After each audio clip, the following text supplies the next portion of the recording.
الحمد لله الذي علم الإنسان ما لم يعلم والصلاة والسلام على قاسم العلوم والحكم وعلى آله وصحبه سادات العرب والعجم أما بعد فأعوذ بالله من الشيطان الرجيم بسم الله الرحمن الرحيم قال الله تبارك وتعالى في كلام المجيد وفرقانه الحميد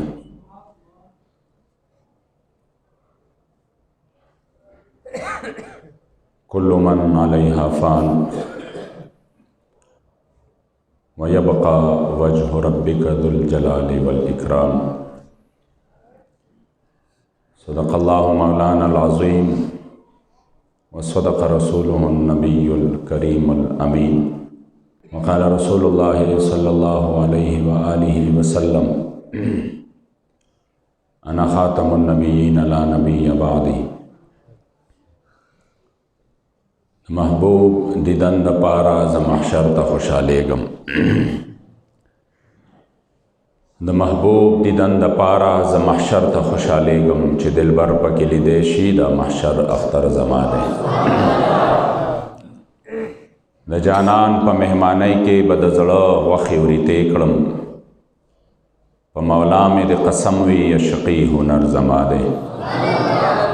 مدینه منورې کې چې زیبا دلبر زما دی د فراق په درد و غم یې زړه پر هر زما دی پاک محمد مصطفی د محمد امین محبوب دی په مولا مې د قسم وي دا صحیح خبر زما دی چا کې چې عشق نوي هغه کې خو ایمان نوي چا کې چې عشق نوي هغه کې خو ایمان نوي داسې انسان خو به کافر سه مسلمان نوي خورش هغه سر او سترګې په هزار کرتا خورش هغه سر او سترګې چې هزار کرتا د معشوقې د کوسې خور نه قربان نوي او ما دې رب ستا په تیغ شهید کړي لاسانی دلبرا چې د محشر په سخت ورځ کې مې ارمان نوي او چا چې سودا وکړه د سر په بها ستا د وصال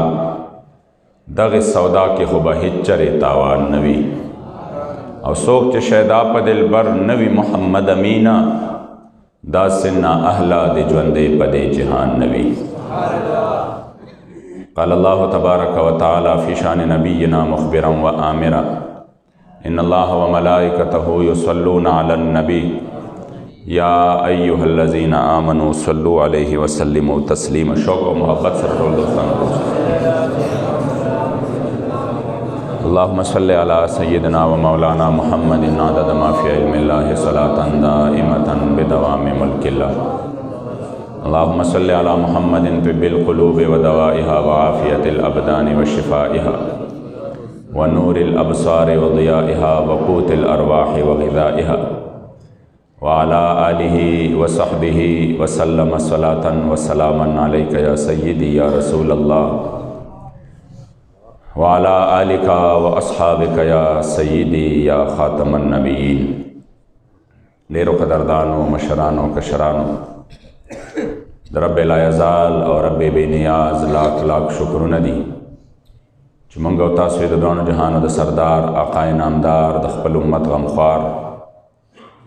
خپل کریم آقا صلی اللہ علیہ وآلہ وسلم په امت کې مومنان مسلمانان پیدا کړیو الحمدللہ یو ډیر مشهور تابعی د حضور علیہ السلام د ختم نبوت پهرادار تیر شوی دی چې نوم ابو مسلم خولانی دی دته زمانہ د حضور علیہ السلام مبارک ملوا ملاقات د حضور علیہ السلام مبارک سره اونشو او بغیر د ملاقات د حضور علیہ السلام نه چې د ملاقات نو کړي د دوه جهان سردار مبارک دنیا نه تشریف یوړو د صحابیت درجه خو ورته ملو نشوه خو په تابعینو کې ډیر لوی مقام او مرتبه لري او ډیر مشهور او معروف محدث هم دی فقیه هم دی مجاهد هم دی د حضور علیہ السلام د ختم نبوت سپاهی هم دی. صحابه ټول د حضور د ختم نبوت پهردارانو، د حضور د عزت او د ناموس پهردارانو. او بیا هماغه سبق چې و تابعینو زده کړی او بیا تبع تابعینو، بیا زمونږ چې کوم دی الحمدلله اسلافو خپل ټول ژوند د حضور د دین په خدمت کې تیر کړی. اسود انسی چې کله د نبوت دعوا وکړه او بیا چې څومره خلک وو هغه به په زور باندې راغوښتل او ورته به یې ویې شابه په ما باندې ایمان راوړه. چې چا به انکار کو نو هغه به په هغه ټایم باندې سزا ورکوله او په هغه ټایم باندې به چې کوم دی هغه شهید کو. چا ورته وی ابو مسلم خولانی کھل کر ډیر کولو ستا چې کوم دی څه کوي تکذیب کوي او د حضور علیہ السلام د ختم نبوت سپاهی دی پیروي غواړی. چې کله حضرت ابو مسلم خولانی راوغوښته نو اسود انسی ورته وی چې شابه گواهی ورکړه چې زه د الله رسول یم. دا مبارک ورته فرمایي چې د الله رسول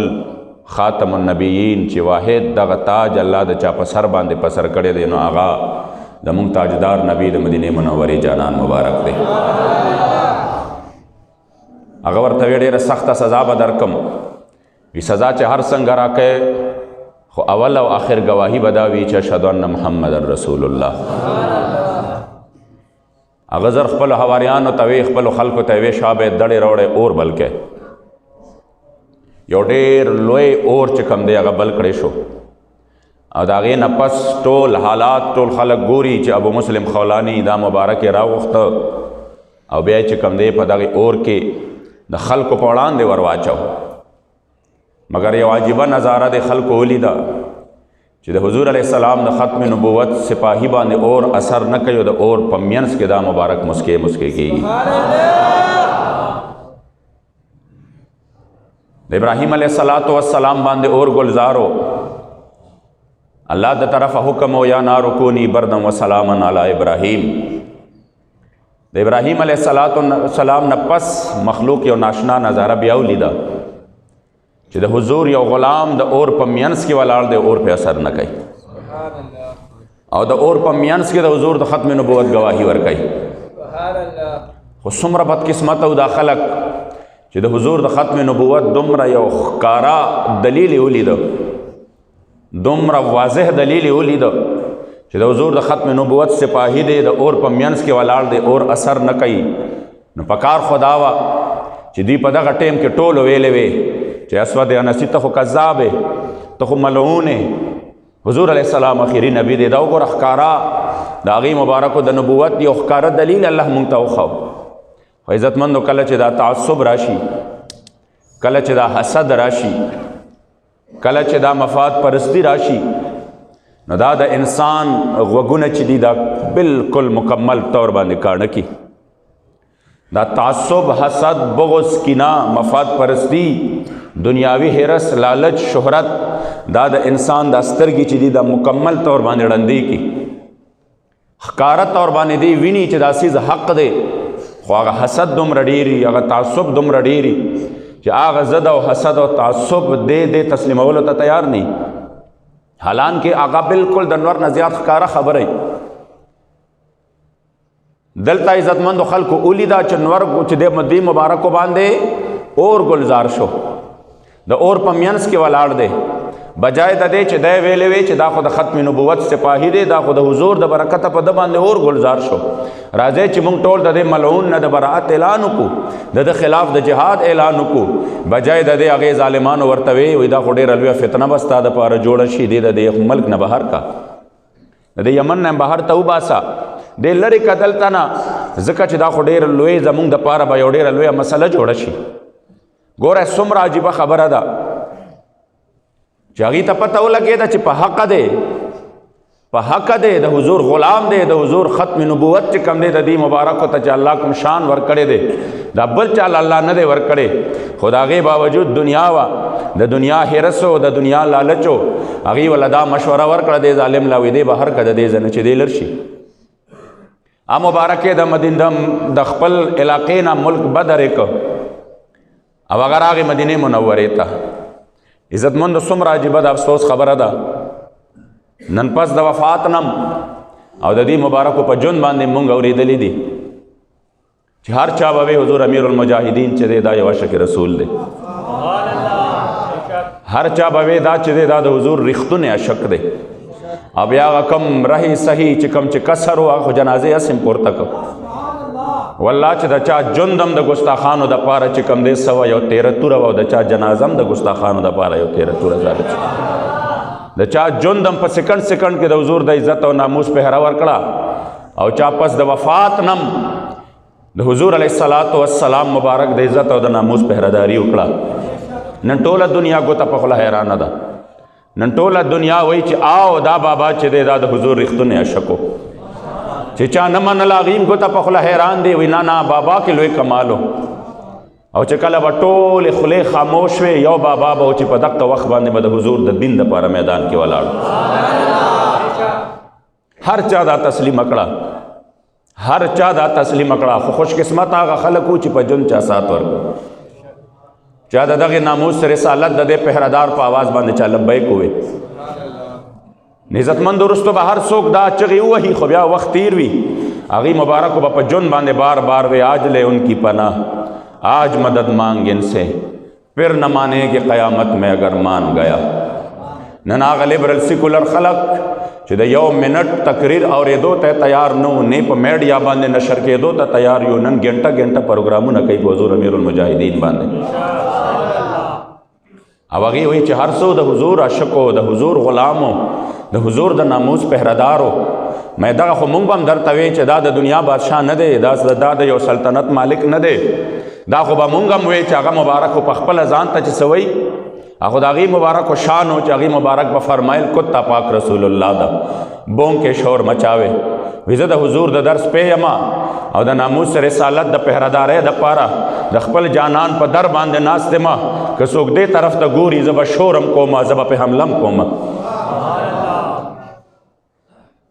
خپل ژوند کې خو هغې ځان ته دقه نسبت کړی چې زه دایما افسوس دا دی چې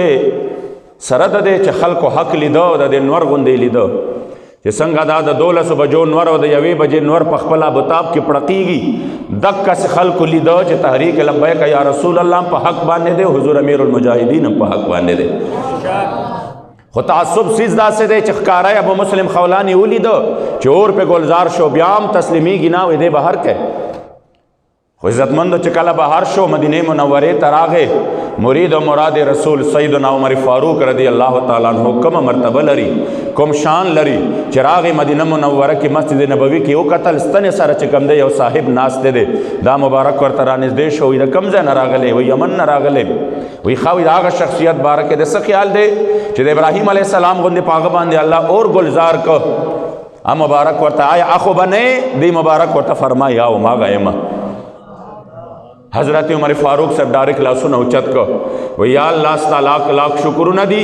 چې زما د مرګ نه وړاندې دې زه د هغه چا سره میلاو کړم چې څوک د حضور د ختم نبوت پهرهدار دی. عزتمند امیر المجاهدین به فرمایل وی دلته خو تصورم کار پرېږدي چې صحابي دی، بیا په صحابو کې مقام او مرتبه د عمر فاروق صاحب کوم بلنده ده، هغه مبارک فرمایي چې الله ستا لاک لاک شکر دی. هغه مبارک تابعی دی، تابعی چې هر څومره مقام او مرتبه کې بلند شي د صحابي مقام ته نشي رسېدی، د صحابي مقام ته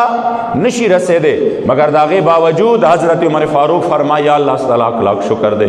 چې زه د هغه شخصیت سره میلاو کړم چې څوک د حضور د ختم نبوت پهرهدار دی، او د دې نه وړاندې د ماله مرګ رانه وسته، او بیا دا مبارک ځان ته رانږدې کو، په تندي باندې ښکل کو، ته د حضور د ختم نبوت پهرهدار. عمر فاروق صاحب تر قیامته پورې خلکو ته ووې، مسلمانانو ته ووې چې د حضور د عزت او د ناموس پهرهدارانو سره د حضور د ختم نبوت پهرهدارانو پسې خبرې نه کېږي، کنځلې نه کېږي، بلکې د عمر فاروق صاحب غوندې شخصیت هغه خپلې سینې پورې جوختوي او په تندي باندې ښکلوي. بیا د دې نه پس خو عزتمندو یو عجیبه منظر جوړ شو، حضرت سیدنا ابوبکر صدیق یې راوغوښته، افضل البشر بعد الانبیاء والرسل، حضرت سیدنا ابوبکر صدیق مبارک یې راوغوښته او ورته وی راشه نن د حضور د ختم نبوت پهرهدار راغلی دی، چې چا د حضور د ختم نبوت داسې پهرهداري کړې ده چې اور ته یې وردانګلي دي، حضرت عمر فاروق صاحب مبارک ہم ناستے دے، حضرت ابوبکر صدیق ہم راغے، نور صحابہ کرام ہم موجود دی، یو طرف تا ابوبکر صدیق صاحب کے ناستا، بل طرف تا عمر فاروق صاحب کے ناستا، پمینس کے حسان سر چکم دے ابو مسلم خولانی کے نم. اب یاد آگے نپس چکل دعا دا پارا لاسونا پورتا کے دل نو دی مبارک ورطاو فرمائن چه تاسو دعاو که پا دے ٹیم کی چه ورطا ابو بکر صدیق صاحب کما جملہ ویلے دا تر قیامت پورے دا حضور دا ختم نبوت دا پیرداران و عظمت تا اشارہ کئی، چونکہ حضرت ابو بکر صدیق پخپلا ماندے ماغا شخصیت و قربان شمتنا چه دومرا نرمو چه دا نرموالی مثالونا و دا نرموالی چه کم دے سے مشہور دی، واقعات مشہور دی، خو چه دا حضور دا عزت و ناموس خبر براغلا، دا حضور دا ختم نبوت خبر براغلا، پا صحابوں کے دا ٹول و نزیات سختی وچے بیا کولا، دا حضور دا دشمنانو سراحا غب سیدنا ابو بکر صدیق کولا. سکا دا دین خبر راغلا تاسو گو رہے چی دا حضور دا وصال نپس کم لخکر زی دا عمر فاروق صاحب انہیں شخصیت ورطا فرمائی چی تألف الناس ورفق بهم لگ پا دی خلق باندے نرمیوں کا ٹول جنگونا پا یوزے کی پاکی مورن نباس ہزان دا ٹول جنگونا پا یوزے باندے لشکر دا اسامہ مانہین و دا زکاة خلاف دا حضور علیہ السلام دا ختم نبوت دا دشمنان خلاف پا یوزے جنگ مکوا. حضرت ابو بکر صدیق والا کم جواب ورکائی آغا شخصیت چی دا چان نرمی اور اقت قلب دا ٹول نزیات مشہورو اغورت فرمائی جبارن فی الجاہلیہ و خوارن فی الاسلام سکلت کا امک یا عمر. اے عمر دا تس خبر کے تو خودیر سخت وی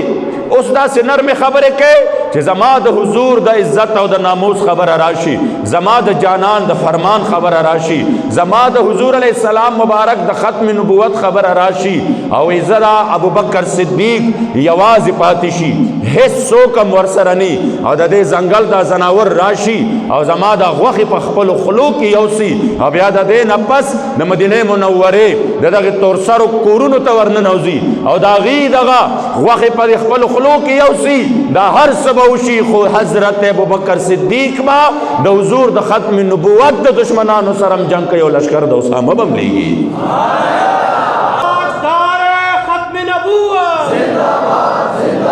زکا عزت مندو دا حضور علیہ السلام مبارک دا دغه ختم نبوت پا معاملہ کے ابو بکر صدیق رضی اللہ تعالیٰ عنہ مبارک و بیا دا دی مبارک و شان دا دی مبارک و مرتبہ دا دی مبارک و مقام چی دا پا کم بلندے باندے دے چی کل دی مبارک و فرمائل ابو مسلم خولانی چی تاسو دعاو کیا ابو بکر صدیق ورطا یو جملہ ویلے دا او دا جملہ دا حضور دا شکانو دا پارا یو مشعل را دے ام مبارک ورطا فرمائی انت احق بها.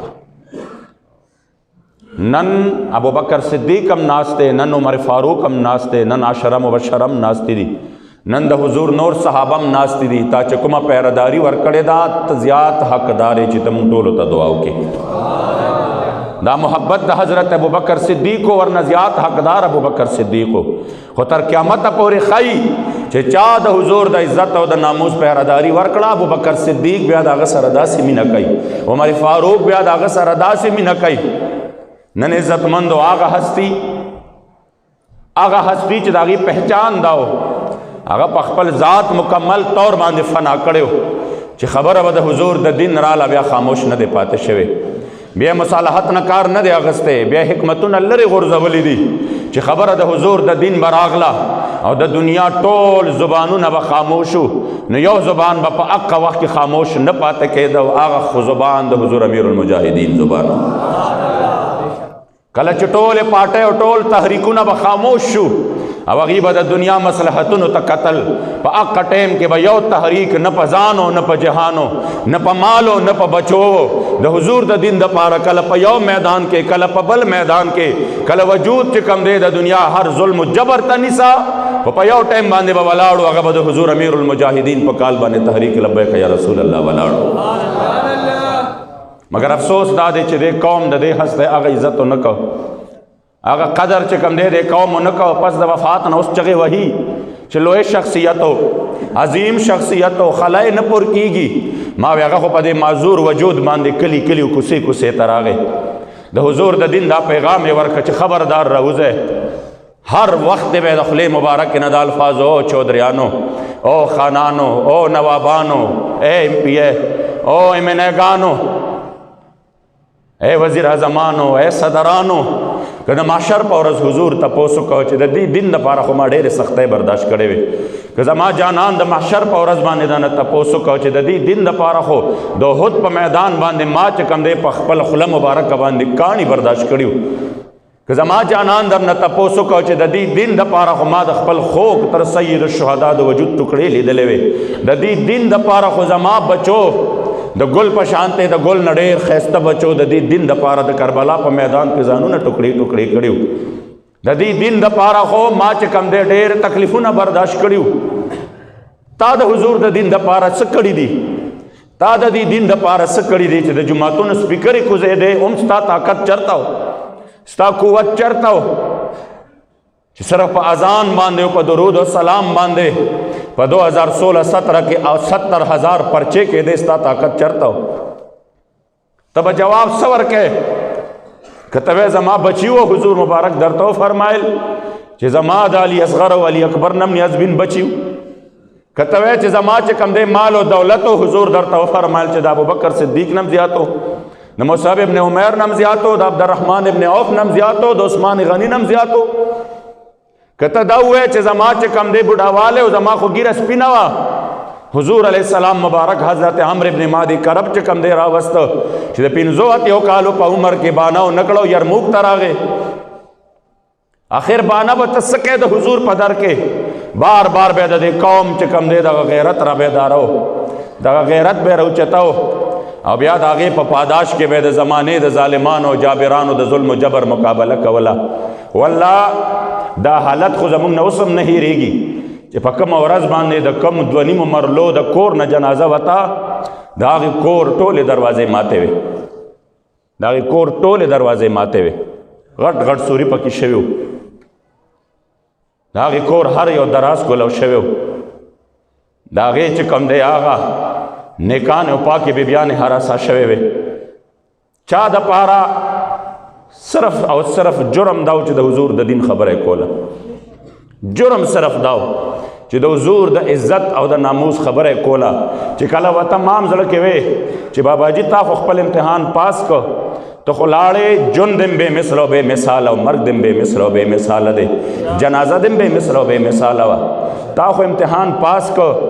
تا خو چې کم دی نن به د حضور علیہ السلام بس لاړې د دنیا د تکلیفونو نه الله نجات درکو، چې کم کړهونه وو کم غمونه وو اوس به دا موقع چاته هم نی چې په سپینه ږیره باندې ستا دقه سپینه ږیره راکاږي، نه به دا موقع چاته میلو شي چې تا به په دې معذور وجود باندې بره د پوړو نه لاندې راکاږي، نه به دا موقع چاته میلو شي چې د نومبر او د دسمبر په یخنۍ کې به 6 میاشتې په تا باندې په دې یخنۍ کې تېرې کړي. تعالی خو الله آرام درکو، تعالی خو الله سکون درکو، بس دا به د الله منشا وه چې نورې دنیا کې نه کړولې، نورې تعالی تکلیف نه درکو، نه نور دې ظالمانو له دا موقع ورکوله چې په تا باندې په یخه یخنۍ کې ستا په کمبل باندې یخې اوبه در واچوي، نه یې راله دا موقع درکوله چې ستا په وړاندې ستا بچو د پاسه ټوپونه وهي، نه دا موقع درکوله چې ستا د کور کتابونه هغه ټول تس نس کي او ستا په جماعت کې سره د بوټانو وګرځېږي او تا ته د اذیت او تکلیف درکي. تعالی خو الله جل جلاله راحت درکو، مگر امت مسلمه خو اوس هم ډېر لوی جرم کې دی، امت مسلمه خو اوس هم من حیث القوم د ډېر لوی جرم ارتکاب کوي. مونږ به څه کوو؟ زمونږ لار به کمی. قسم دې باباجي الله سکون ورکو، دومره بے آرام او کړېدلې جون چا نه دی تېر کړی، دومره کړېدلې جون چې کلی په کلی کوڅه په کوڅه د حضور د دین دعوت ورکوه، بیا د هغې نه پس د شپې ټوله شپه تر سهاره پورې مېلمنو سره کښېنه، په معذور وجود باندې د دې ظالمانو موږ د امام احمد ابن حنبل باره کې اورېدلي وو چې د وخت د دریو جابرانو بادشاهانو مقابله یې کړې وه او د هر یو د ظلم و جبر مقابله یې کړې وه، د هغې کوړې برداشت کړې وې، د هغې جیلونه یې برداشت کړي. حضور امیر المجاهدین د 4 جابرانو داسې مقابله وکړه چې هغې ظلم و جبر چې و د آخري انتها ته ورسېده، مگر بیا هم الحمدلله د حضور د دین دپاره دوی شاته نه دي کتلی. هغې له خو الله پاک آرام ورکو. حقیقت خدا دی چې غم خو یې ډېر لوی دی، جدائی خو ډېره زیاته سخته ده، او صرف یو نه مونږ خو ورسره چونکې الحمدلله یو ډېر نږدې د بچو غوندې شفقت را باندې کړی دی، مینه را سره کړی ده، محبت را سره کړی دی، او د هغې د خاطر الله زمونږ غوندې ناقصو نه، زمونږ غوندې کمزورو نه په دې مشن کې کار اخیستی دی. دا خو د هغې مبارکو هغه انتها درجې شفقتو قسم د غم خو یې داسې غم دی چې ټول امت سوګوار دی. هغه خلک ما په جړا باندې ولیدل چې موږ سره نظریاتي اختلاف دی. د هغې خلکو هم د هر انسان په کور کې داسې معلومېده، د هر انسان په کور کې داسې معلومېده تا به وې په دې کور کې نن غم داسې شوی دی چې د ده د ټولو نه قریبي رشته دار نن دنیا نه تللی دی، د ده پلار دنیا نه تللی دی، د ده رور دنیا نه تللی دی. غم خو عزتمندو ډېر لوی دی. امت مسلمه خو چې و دا خو د امت مسلمه دپاره یو عظیم نعمت و باباجي، او یو داسې نعمت و چې قسم دی چا سره خو چې قدر نه و خو به لاسونه مروړي چې کومه هستي دنیا نه لاړه، کوم عظیم هستی دنیا نه لاړه. خو عزتمندو یاد ساتئ اگرچہ په دې غم کې صرف حضرت حافظ صاحب حسین او حضرت علامہ حافظ انس حسین یتیمانان نشو، په دې کې خو موږ ټول یتیمانان شو، د حضور هر غلام یتیم شو، امت مسلمه ټول یتیم شو، مگر الحمدلله مشن نه دی یتیم. مونږ د باباجي نه خو یتیمان پاتې شو، خو مشن نه دی یتیم. مشن انشاءالله تعالی دا به په خپل آبتاب کې پړقېږي انشاءالله، ځکه دا د حضور د دین مشن دی، دا د حضور د عزت او د ناموس مشن دی. باباجي د خپل ذمې کار وکړ، باباجي خپل کار وکړ چې هغه کول 4-5 کاله کې چې هغه د امت له کوم درس ورکړ، کوم تکلیفونه او سختۍ یې تېرې کړې، نو والله العظیم چې د دې بل څوک تصور هم نشي کولی. خو بس هغه د الله جل جلاله به دا منشا وه، امت ته ضرورت ډېرو،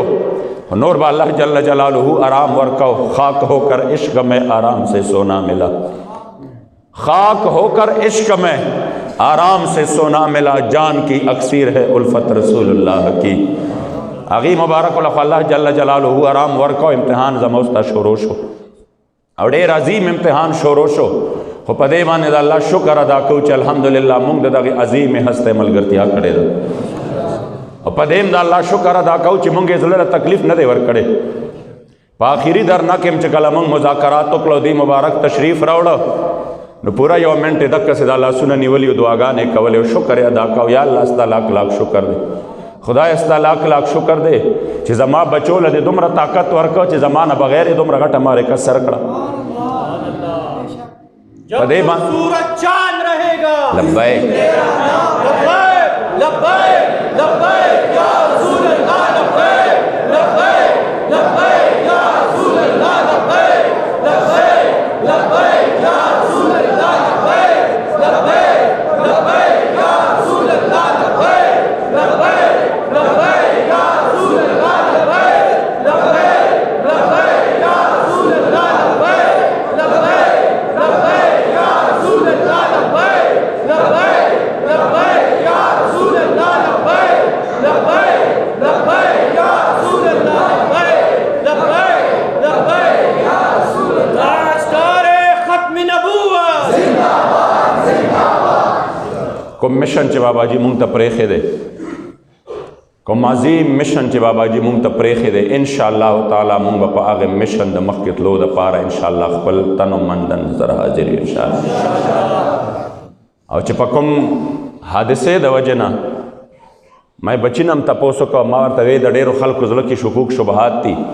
چې دا څه چلو شو، دا په هسپتال کې څه چلو، چې زمونږ هم چرې مونږ خو به چې همیشه دعاګانې کولې، زمونږ خو زړه کې هم دا نه دي راغلي، مونږ خو به دعاګانې دا کولې چې خدایا ته د ظالمانو نه وساته،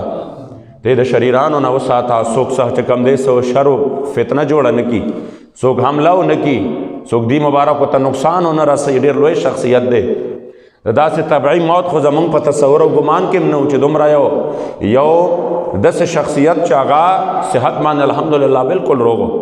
ډېر صحتمند و. د ډېرو خلکو اوس هم زړه کې دا شکوک او شبهات دي چې دا به هسپتال کې څه چل شوي، دا به ستنه راغلي، انجکشن به شوي، څه چل به شوي، زهر به چا ورکړي. خو یاد ساته عزتمندو د خپل بچي خبره ده، چونکې حضور امیر المجاهدین هم په کور کې وفات شوی دی، وصال مبارک هم په کور کې شوی دی. دوی بیا صرف چې کم دی هسپتال ته چې وړی دی، نو دی د دې دپاره چې د دې مبارکو چې کم دی څه وکړي، مونږ ته یعنې چې خامخا بچي دي د چا دغه نه کېږي، تسلي نه کېږي. ورته مبارکو باندې چې دغه فیض آباد ته راغله سخته تبه یې وه او څو پیرې چې څنګه راغلم ما ته ووایي زما لاس وګوره وي زما تبه ده خو بیا هم راغلم ما وی قربان خیر دی آرام به هم کړی مونږ وو نو په خندا شوې داسې څنګه کېدی شوه داسې کېدی څنګه شوه چې د حضور د عزت او د ناموس خبره وه او زه به تبې منې کړې وې په خپله باندې راغی وي دا وجود خدای د حضور دپاره او بیا عزتمندو عالم وکته چې په دومره تکلیف دی حالت کې هم ناست و چونکې په کور کې وایي تبه وه او زه چې کوم دی د ماښام نه پس ورسره ناست وم ما ته وي چې زه لاړ شه زه به لږ آرام کوم وي زه ترېنه لاړم او لږ وخت پس راپسې خور راله چې راشه باباجي خو بالکل خاموش دی زه چې رالم نو دې مبارکو زړه مبارک نبض هر یو څیز چې دی دا خاموش شوی و او دې مبارکو دنیا نه تشریف وړلی و ما ورته وی د باباجي خو داسې د زړه څه مرض هم نه و څه تکلیف هم نه و اخر څه وجه داسې وشوه ساد راته قسم وخوړه زمونږ چې کوم نوی قائد دی امیر دی الله دې حفاظت وکړي وی چې کله نه فرانس دغه ګستاخانه خاکې په سرکاري طور باندې شایع کړې وې نو باباجي مبارک به یو شان اسویلي کول سوې سوې آهونه به یې وښکله وی به چې آخر زمونږ په ژوند کې دومره لوی جسارت وشو مونږ بدل وانغسته وی دقه تکلیف ورته دقې ولا زړه چولی دی چې زه به څنګه حضور ته مخامخ کېږم چې تاسو موجود وئ تاسو د خپل نبي د عزت او ناموس پهرداري ورنه کړه دقې خبرې والا وی زړه له زور ورکړی دی او په دغې تکلیف کې دنیا نه تللی دی چې یو شانې چې کم دی ما چې کله زه مذاکراتو له لېږلم ما ورته وی قربان فاینل خبره راته وکړئ زه خو هلته د ځان نه فیصله نشم کولی وی فاینل خبره یوه ده ورته ووایئ چې چا زما د حضور ګستاخي کړې ده هغې سره زمونږ د دوستۍ حق نه جوړېږي هغې سره زمونږ د دوستۍ حق نه جوړېږي ما یې جي که خبره یې نه منله وی که خبره یې نه منله ورته ووایئ چې راشئ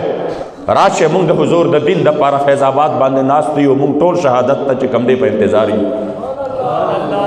راشه چې څه کوئ هغه راسره وکړئ خو زمونږ اول او اخر دغه مطالبه ده چې د چا عزتمندو د دنیا د ژوند ټول مقصد هم دا و چې ما دپاره چې کوم دی زړه ته یې په دغې باندې تکلیف رسېدلی دی ورنه ټیک ټاک و چې زه د حضور ګستاخي څنګه برداشت کړم او به څوک به داسې وي چې ماله به دا خبر راوړي چې د دې ملعون سر قلم شو څوک به داسې وي چې دا خوشخبري به ماله راوړي چې مونږ د حضور د ګستاخ نه بدل واغسته افسوس دا دی چې هغې مبارک په دغې تمنا او په دغې حسرت کې دنیا نه لاړل انشاءالله عزتمندو مونږ د هغې د روح سره نن دا عزم کوو چې د کوم مشن دپاره باباجي ته د دنیا نه تا تشریف یوړه مونږ به خپلې ځوانۍ د هغې مشن نه قربانو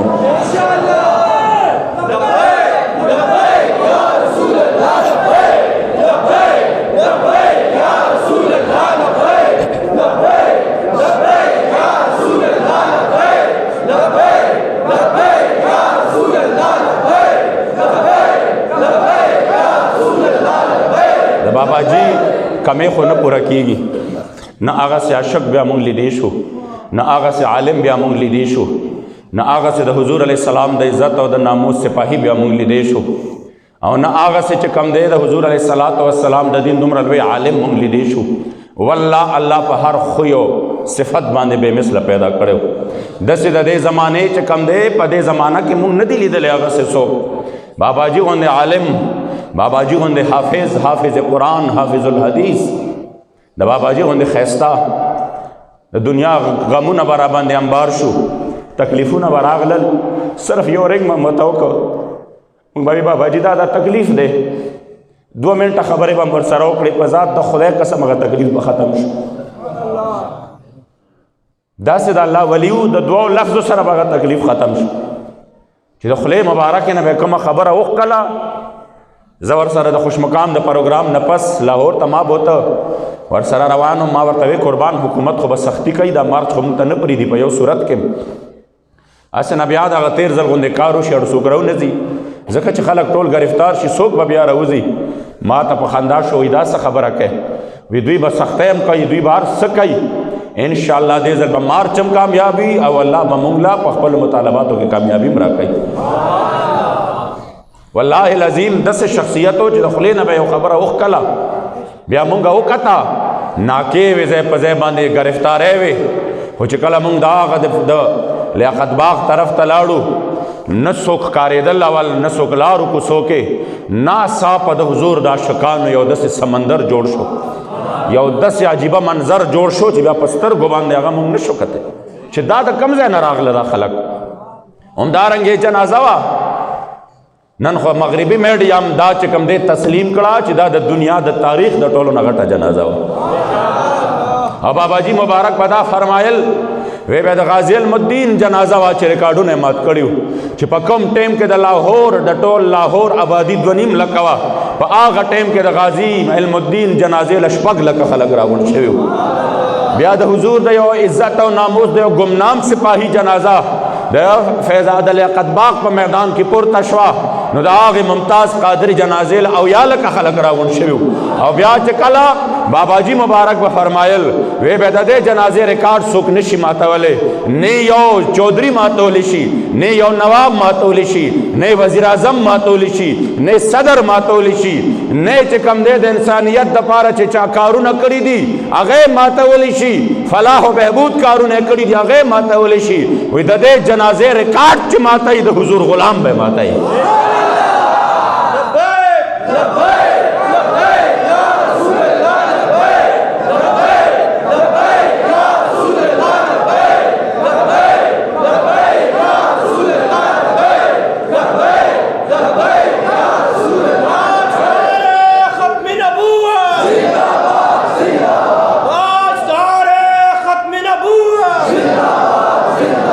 عزتمندو عالم اوکته جنازه د نیوزیلینډ یو صحافي خپل رپورټ ورکړی دی، د پاکستان صحافیانو رپورټونه ورکړي دي چې دا جنازه زموږ د کیمرو د رینج نه بهر وه، د دې دپاره هلیکاپټر پکارو او هغه د میپ نه چې کومه نقشه راغستې ده او بیا د هغې حساب کتاب یې کړی دی په 100 جربه کې بیا د چې کوم دی یوازې د هغه د مینار پاکستان ګراؤنډ دی،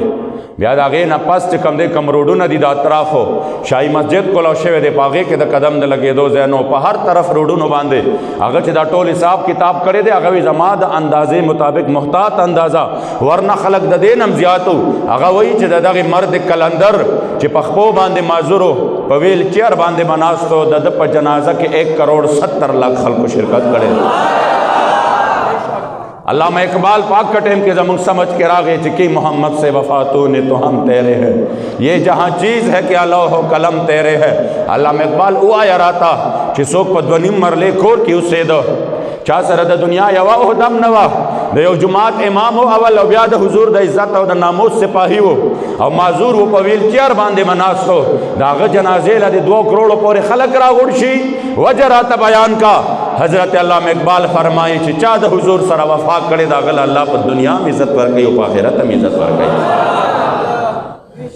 ځکه عزتمندو نن به مونږ د هغې باباجي مبارک سره انشاءالله تعالی د هغې د روح سره د عزم کوو. د هغې مبارک خو دنیا نه لاړل خو مشن یې مونږ ته پرېښی دی. هغه ورځ چې کوم دی یو اخبار کې یو دا خاکې جوړی هغه یو خاکه پیش کړی دا او په هغې کې د باباجي مبارک چې کوم دی ویلچیر ښودلی دی او که ویلچیر خالی دی او په هغې باندې لیکلی دی چوکیدار او بیا مخامخ چې کوم دی یوه کوټه ده په هغې باندې لیکلی دی چې کوم دی ناموس رسالت او دا هغې ناموس رسالت د هغې محل مخې ته د حضور د دین دغه چوکیدار دغه ویلچیر خالی پروت دی چې تر څو پورې باباجي مبارک و مجال شته دی چې چا خبره کړې وي مجال شته دی چې بیا باباجي خاموش پاتې شوی وي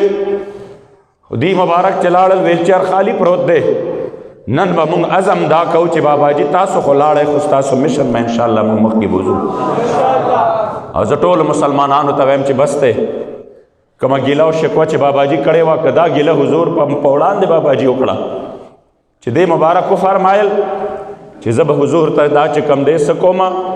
زه به د حضور په دربار کې دغه چا شکایت لګوم چې چا په دې مشن کې زموږ ملګرتیا نه ده کړې زه به دا شکایت د حضور دربار کې لګوم زه وایم که دا شکایت د چا ولګېده په ذات د خدای قسم که بیا زموږ دپاره په دنیا کې څه شته اخو ښکاره باندې د الله ولی په درېیمه ورځ چې کله دوی مبارک دفن کېدل په دقه وخت باندې علما چې کوم دی په سینه مبارکه باندې په مخ مبارک باندې لاس والی دي قسم درته خورم 3 ورځو کې د زړه په هارټ اټیک باندې چې څوک دنیا نه لاړ شي د هغه ډېر عجیبه حالت جوړیږي د هغه په سپېږمو کې ډایرکټ چې کوم دی خلک مالوچونه ږدي د هغه رنګ بدلیږي د هغه خېټه پړسېږي او هغه په 2-3 غنټو کې خلک کوشش کوي چې بس هغه دفن کړي. باباجی مبارک په دغه وخت باندې چې ما ولا په سینه مبارک باندې لاس وو او ما ولا په مخ مبارک باندې لاس وو، بالکل د دفن نه 100 منټه مخکې قسم په ذات د خدای لکه د ریخم غوندې د دې مبارک وجود نرم او چې څومره وخت تېرېده دومره نورانیت او روحانیت په مخ مبارک باندې نورم سیوا کېده چې چا به تیزه تیزه جړا شروع کړه موږ به وکتل داسې جلال کې به گویا کې داسې به لګېده تا به وې راپاڅي او غصه دی چې سم شی او چې کله به ناتخواني شروع شوه کله به د لبیک نارې شروع شوې. باباجي مبارک کلیپ به تاسو اورېدلي وایي سونو کاله پسم که زما قبر لم څوک راشي او د لبیک یا رسول الله ناره ووایي وایي زه به د خپل قبر لم د دې نارې جواب ورکوم.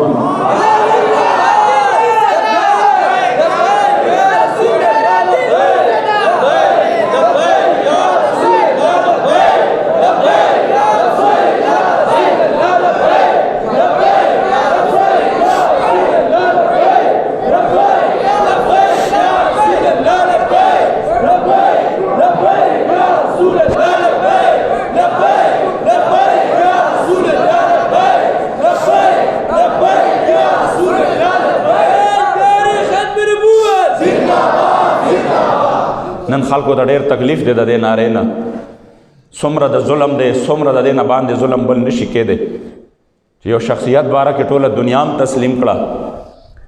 چا چې موږ سره نظریاتي اختلاف و هغې هم تسلیم کړه. الفضل ما شهدت به الاعداء، فضیلت خو هغه دی چې ستا دشمنان هم د هغې ګواهي ورکړي. نن هر چا دا تسلیمه کړه چې باباجي کې کمال و او دا الله چا چاله چې کم دی دا مقام ورکړي چې باباجي کې ډېر لوی کمال و. باباجي د حضور عاشق و. مې چې نن هم د هغه مشن ته تسپک ګورې، نن هم هغه چې کومه ناره د امت له ورکړه هغه ناره خو به داسې نه وه، خو به وه د امت ناره خو مونږ به هېره کړې وه، خو چې د هغه په زبان باندې به راله په شرق و غرب کې به ورته بیا الله جل جلاله شهرت ورکړ. یو ناره د قوم له ورکړه چې من سب نبیا فقتلوه. نن د بچی بچی په زبان باندې دا ناره ده. د لبیک یا رسول الله ناره پاکستان کې د حضور غلامانو له ورکړه، نن د بچی بچی په زبان باندې ده. اوس هم ډېر بدنصیبه داسې دي چې دا نارم پې بده لګي، دې نارې خلاف لګیا دي سازشونه کوي. باباجي مبارک ته به په جون باندې هغه نسبتونه کول چې هغه انسان ویلی نشي، د هغې نقل هم نشي کولی. زه هغې له اوس هم دعوت فکر ورکوم چې اوس هم وخت شته دی راشه د حضور دین طرف ته. زه ټیک د تاسو سره دا غم و چې دا خو باباجي مخکې راغی خلک د ده عزت کوي، اوس درته میدان خالی دی، روزه میدان ته. قسم په ذات د خدای که تاسو د حضور د دین د حفاظت دپاره میدان ته راووتی، والله که زمونږ نور یو اختلاف شته د تاسو سره، زمونږ ذاتی هر یو څیز مونږ وله لته ورکوو، زمونږ باندې ظلم زبردستی زیاتی هر څه له لته ورکوو، هر څه معاف کولی شو، راوځئ په هغې باندې مونږ چې کوم دی سترګې پټولی شو. نن هم تاسو ته میدان خالی دی، راوځئ د حضور د دین خدمت دپاره. والله العظیم د ټولو نه اول به تحریک لبیک د تاسو سره ولاړې. او چې نه داسې نه کېږي نو کوم ظلم مو چې په جون باندې کړی دی بس دا ظلم نور مه کوئ. حضور علیہ السلام مبارک له به جواب څه ورکوئ چې تاسو دومره چې کم دی بدنصیبه شوی چې د لبیک یا رسول الله مخالفت په جلسو کې لګیا دي. خلکو ته وایي د لبیک ناره چې ولګي زه به تاسو کې نر ګورم چې څوک به مخالفت کوي. او د ډېرې لوی استانې جانشین دی، مونږ یې په استانې باندې خبره نه کوو، خو نااهله خلک چې کیني په استانو کې د هغې نه ډېر لوی چې کوم دی شر جوړېږي. همیشه دپاره داسې وي چې لوی لوی شخصیات تیر شوي وي، خو بیا چې کوم دی اغیارو کوشش دا کړې وي کله کینی د مدرسو خلاف خبرې، د علماو خلاف خبرې، د استاد العلماء چې چا د دې قوم لا د صوبې کې کم از کم سنیت چې دی دا په هر طرف باندې دا غیر دوران دی رڼا ده. زمونږ استاد محترم حضرت امام المدرسین ابوالفضل محمد فضل سبحان سے مبارک خلاف سازشونه د هغې خلاف خبرې، حالانکه د هغه مبارک چې کوم علما دي هغې ته پته ده. هغه ورځې بچي یو ځای کې مې رمزو کې تقریر کو او بچي دا اډر کړی دی چې خبردار زما د بابا حکم دی، د امام المدرسین حکم دی چې زما څومره شاګردان دي بالواسطه دي که بلا واسطه دي، د ټولو دپاره زما حکم دی چې د تحریک لبیک یا رسول الله سات ورکړي، د دې ملګرتیا وکړي. او چې څوک یې ملګرتیا نه کوي هغې مبارک وخت ټیم کې فرمایلو زما د طرفه حق دی. ولې هغه یو حق پرست عالم دی، هغه ته پته ده چې په دې وخت کې قوم ته ضرورت چې کم دی د هغه د تحریک لبیک یا رسول الله دی چې دا قوم د حضور د دین دپاره یو شي ځکه چې ډېر خطرناکې منصوبې روانې دي د اسلام خلاف. نو دغه خلک چې هغوی د پیرۍ په جامه کې د تصوف په جامه کې د ټولو نه لوی د شیطان اهلکار جوړ شوي دي، د هغوی نه به انشاءالله تعالی ټول بایکاټ کوئ د حضور د دین دپاره، چې پلار دي شي، چې زوی دي شي، چې رور دي شي، چې خاندان دي شي، چې پیر دي شي، چې مرید دي شي، چې رشتہ دار دي شي، چې استاد دي شي، چې شاګرد دي شي، چې د حضور د دین مخالفت کوي، د حضور د عزت او د ناموس دپاره د دغه جوړ شوي تحریک چې د هغې مقصد بل نشته، د هغې غرض بل نشته، د هغې مطلب بل نشته، صرف اور صرف یو د حضور د دین خدمت دی. نو والله العظیم په دغه ټیم کې بیا د هغې ملګرتیا کول دا د ایمان زیاده، دا د حضور سره بې وفایي ده. په دغه ټیم کې به انسان بیا رشتو ته نه ګوري، په دغه ټیم کې به مخامخ د مدینې منورې جانان مبارک ته ګوري. بس انشاءالله نن اول زه الحمدلله مونږ د باباجي مبارک په خپو مبارکو باندې لاس ښودلی دی او دا عزم هم کړی دی او دا حلف هم چې کوم دی د خپل مشر په سرپرستی کې مو دا حلف اغستی دی چې باباجي د کوم مشن دپاره ته دنیا نه لاړې او زړه دې چې کوم دی دردېدلې لاړه، انشاءالله د هغې مشن دپاره به زمونږ ځوانۍ هم حاضر وي، زمونږ مال به هم حاضر وي، زمونږ بچي به هم حاضر وي انشاءالله. د زمانې د هر ظلم و جبر مقابله به هم کوو، د هر تکلیف مقابله به هم کوو، د هر ظالم په سترګو کې به سترګې هم ورکوو، د هر یو مظلوم فریاد به هم اورو، د خپل محبوب علیه السلام د دین دپاره به انشاءالله میدان کې ودرېږو.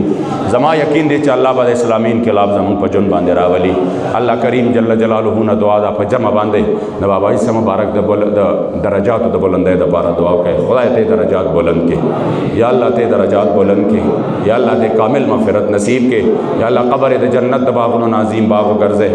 یا الله کریم دا کوم مشن چې مونږ ته پرېښوده خدای په دې باندې مونږ له استقامت راکې، اخلاص او استقامت سره پې زمونږ تلل نصیب کې. یا الله چې څومره سوګواران دي ټول امت مسلمه د دې په غم باندې غمجن دی، د دې په جدایۍ باندې ډېر دردمند دی، خدای د ټولو په زړونو د صبر پټۍ کېښودی کې. یا الله ټولو له صبر ورکې او خدای د دې مبارک و یا الله کریم جل جلاله په طفیل او په برکت او په خاطر باندې تحریک ته خدای عظیم کامیابی نصیب کې. د ظالمانو نه او د شریرانو د شر نه په خپل زمان کې وساتې. کوم زمونږ نوی قائد د باباجي مبارک جانشین چې ټول شورا دام ز وضاحت وکم چې زور علامہ حافظ صاحب حسین رضوی صاحب چې دی دا شورا منتخب کړی دی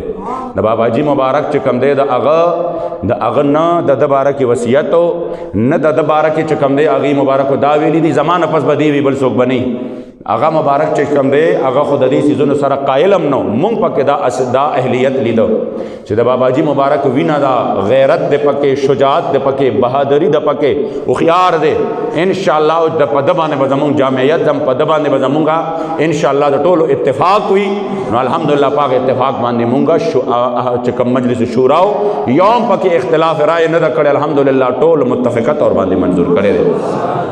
چې څوک سل قسمه لګیاوي پراپیګنډې کوي پراپیګنډې به سر خوري انشاءالله مونږ به مخامخ ګورو چې مونږ به انشاءالله د مشن سره وفا کوو الله کریم دې ول استقامت ورکړي الله دې په اخلاص سره چې کوم دې دا مشن د مخکې تلو توفیق ور نصیب کړي وصلی الله تعالی علی خیر خلقه